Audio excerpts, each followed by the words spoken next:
Juste avant de partager mon témoignage et mon expérience avec la mairie d'Issau, moi je voulais partager avec vous une petite histoire. Est-ce que vous êtes prêts? Oui. Est-ce que tout le monde a le cerveau branché, les oreilles ouvertes? Oui.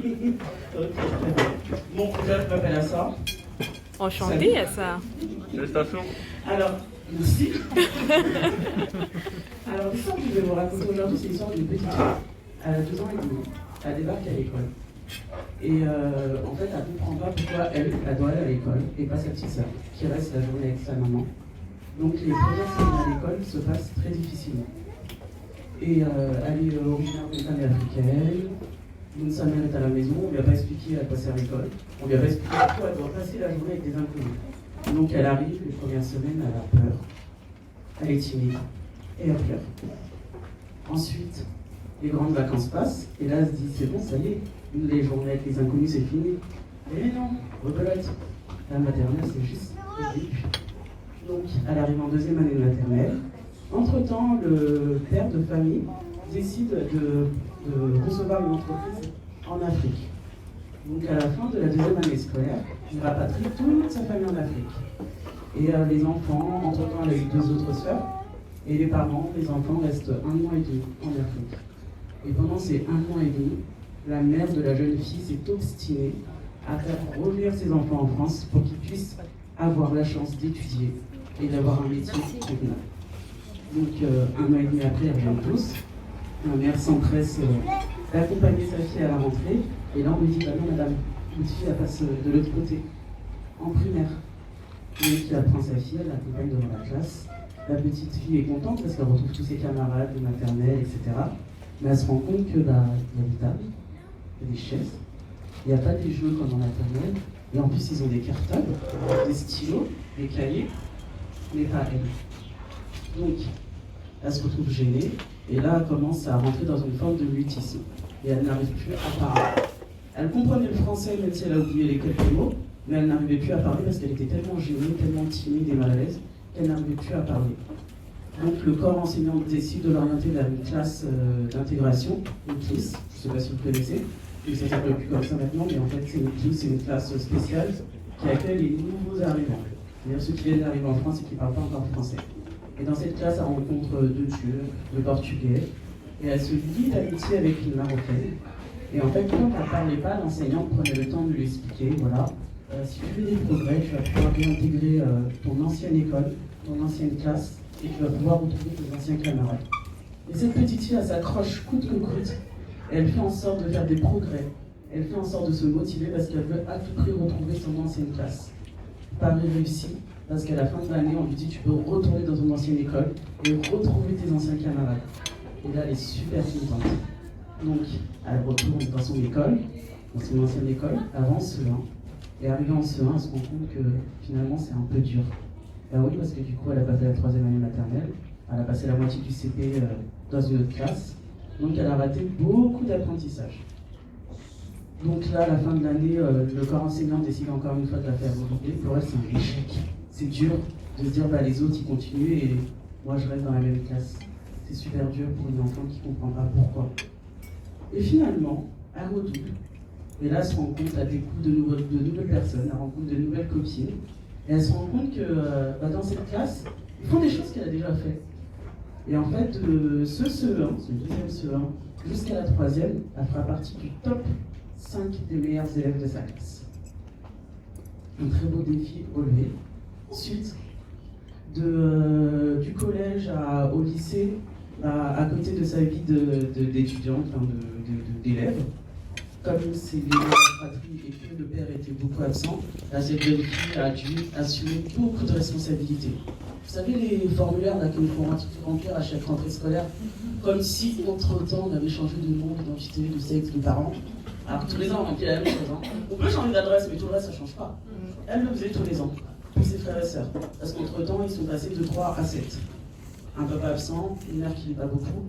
Donc au-delà de ça, les courses, la gestion de la maison, le linge, s'occuper des frères et sœurs, faire les devoirs, elle a fait tout ça. Et arrivée à ses 25 ans, elle passe par un gros passage à vide où là elle se réinterroge sur sa vie et elle se dit mais en fait, moi j'ai passé 25 ans à m'occuper de ma famille J'ai passé 25 ans à m'occuper de mes frères et sœurs. J'ai passé 25 ans à faire de la paperasse, à lire des courriers de la CAF qui sont écrits dans un français que je ne comprends pas.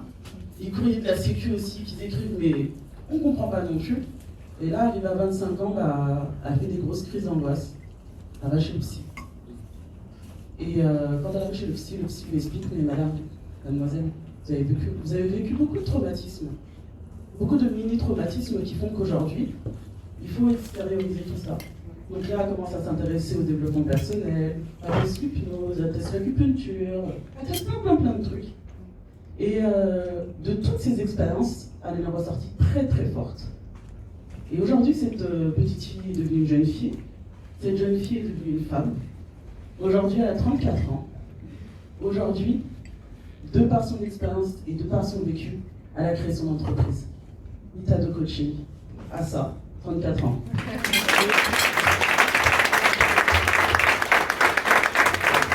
Donnez un applaudissement, s'il vous plaît.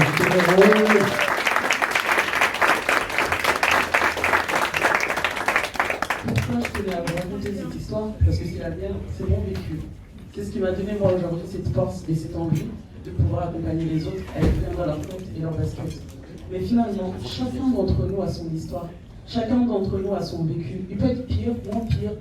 Chacun jugera en fonction de ses compétences, de son ressenti et de son vécu. Moi, juste le message que j'ai envie de vous partager aujourd'hui, c'est que quelle que soit la difficulté dans laquelle vous vous situez, sachez que tout problème a une solution.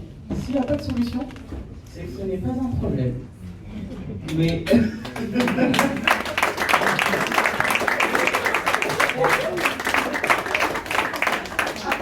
Et oui, s'il n'y a pas de solution, c'est que ce n'est pas un problème. Après tout ce qu'on vient de vivre, là, le Covid, les masques, vaccin, pas sanitaire et tout, je pense qu'on a tous été éprouvés chacun de notre côté. Mais comme je vous l'ai dit dans mon histoire, moi ce qui m'a permis de tenir, c'est de me dire, je vais m'en sortir. Après, je suis aussi croyante. Vous pouvez être croyant, vous pouvez pas être croyant, enfin, vous faites ce que vous voulez, chacun croit en ce qu'il veut. Mais c'est se dire, quoi qu'il arrive, je peux m'en sortir si j'ai décidé de m'en sortir. Et j'aimerais vous proposer un petit exercice.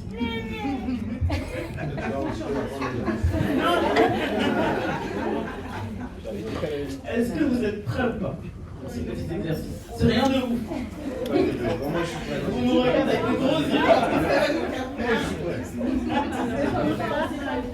Alors, je vais vous inviter à vous lever.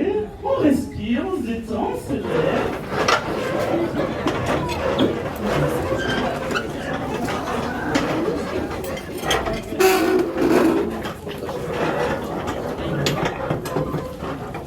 Aujourd'hui, j'ai envie de partager avec vous la niaque, la motivation, l'énergie pour aller là où vous avez envie d'aller. Donc, je vais vous demander, vous respirez tranquillement. Vous allez penser à un super-héros, une super-héroïne, un guerrier, quelque chose qui représente pour vous la force. Dès que vous allez trouver, levez la main. Je ne vais pas vous demander qui c'est, vous inquiétez pas.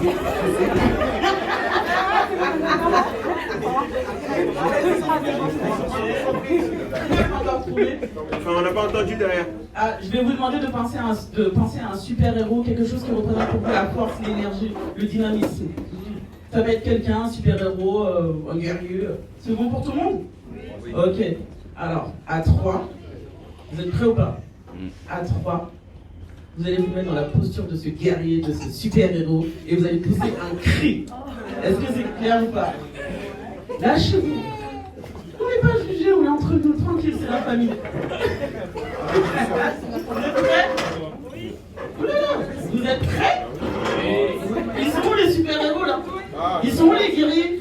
Elles sont où les guerrières? Allez, attention, à 3 on y va ensemble. 1, 2, 3. Bon là c'était l'essai. On le refait à quoi? 1, 2, 3. Ah c'était mieux. Bon allez, une troisième fois pour ça.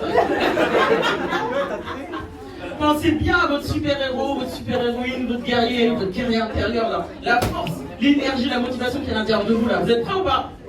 Ouais. 1, 2, 3. Ah là c'était mieux, merci. Merci à vous.